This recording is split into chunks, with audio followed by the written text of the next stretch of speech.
পাকিস্তানের হাতে আছে পারমাণবিক শক্তি, আর এখন সেই শক্তির সঙ্গে জুড়ে গেছে সৌদি আরবের নাম।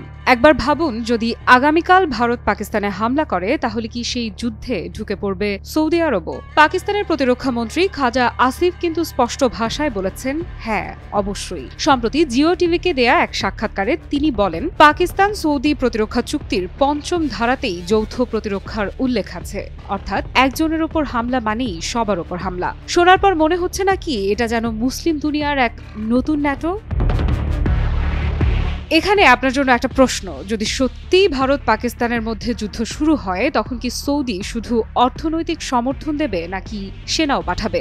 মন্তব্যে জানাতে পারেন। চুক্তিটি 17 সেপ্টেম্বর স্বাক্ষরিত হয়, এখনো সব শর্ত প্রকাশ্যে আসেনি। তবে সৌদির এক শীর্ষ কর্মকর্তা বলেছেন এটি একেবারে পূর্ণাঙ্গ প্রতিরক্ষা চুক্তি, যেখানে সামরিক সহযোগিতার সব বিষয় অন্তর্ভুক্ত। এর মানে দাঁড়ায় অস্ত্র, প্রযুক্তি, গোয়েন্দা তথ্য, এমনকি যৌথ সামরিক মহড়াও এর মধ্যে থাকতে পারে। খাজা আসিফের ভাষায় চুক্তিটি প্রতিরক্ষামূলক, আক্রমণাত্মক নয়, অর্থাৎ ভারত কিংবা অন্য কেউ যদি পাকিস্তানে আঘাত করে তখনই রিয়াদ এগিয়ে আসবে। কিন্তু প্রশ্ন হলো, সৌদি আরব কি বাস্তবেই তার সেনাবাহিনী পাকিস্তানে পাঠাবে, নাকি প্রতিরক্ষা বাজেটে টাকা ঢেলে অস্ত্র কিনে দেবে ইসলামাবাদকে? আন্তর্জাতিক বিশ্লেষকেরা বলছেন এই চুক্তি আসলে এক প্রকার সৌদি রিয়াল ও পাকিস্তানি পারমাণবিক অস্ত্রের বিয়ে।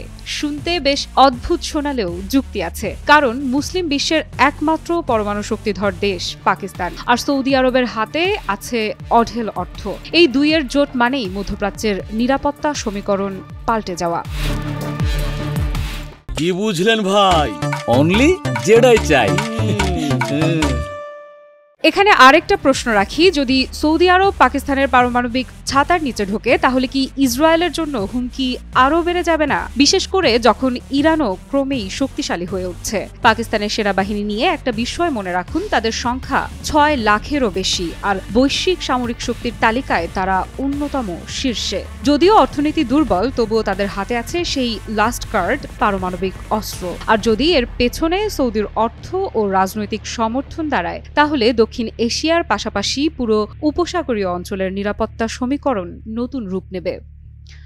আফ্রিদা ইফরাত, নিউজ 24।